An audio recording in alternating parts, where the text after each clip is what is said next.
জনপ্ৰিয় ধাৰাবাহিক বেহাৰবাৰী আউটপোষ্টৰ বসুদা আৰু আমাৰ মাজত নাই।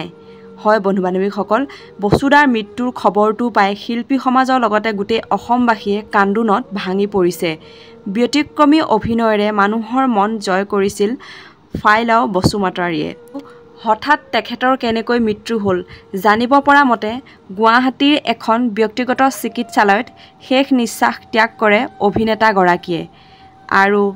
আৰু জানিব পৰা মতে দীৰ্ঘদিন ধৰি যকৃত ৰোগত আক্ৰান্ত হৈ আছিল অভিনেতাগৰাকী আৰু শেষত চিকিৎসালয়তে চিকিৎসাধীন অৱস্থাতে তেখেতে মৃত্যুক আঁকোৱালি লয়। সঁচাকৈ খবৰটো শুনি বহুত দুখ লাগিল। তেখেত এগৰাকী অভিনেতা হোৱাৰ উপৰিও বড়ো জনগোষ্ঠীৰ জনপ্ৰিয় গায়ক, সুৰকাৰ, সংগীত পৰিচালক ৰূপে আছিল খ্যাত।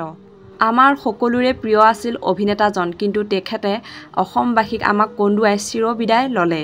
সদায় আনক হহুৱাই থকা মানুহজন আজি শত সহস্ৰ জনক কন্দুৱাই চিৰবিদায় মাগিলে। সঁচাকৈ বহুত দুখ লাগিছে। বসুদা য'তে আছে শান্তিত থাকক, ভগৱানৰ ওচৰত তাকে প্ৰাৰ্থনা কৰিলোঁ।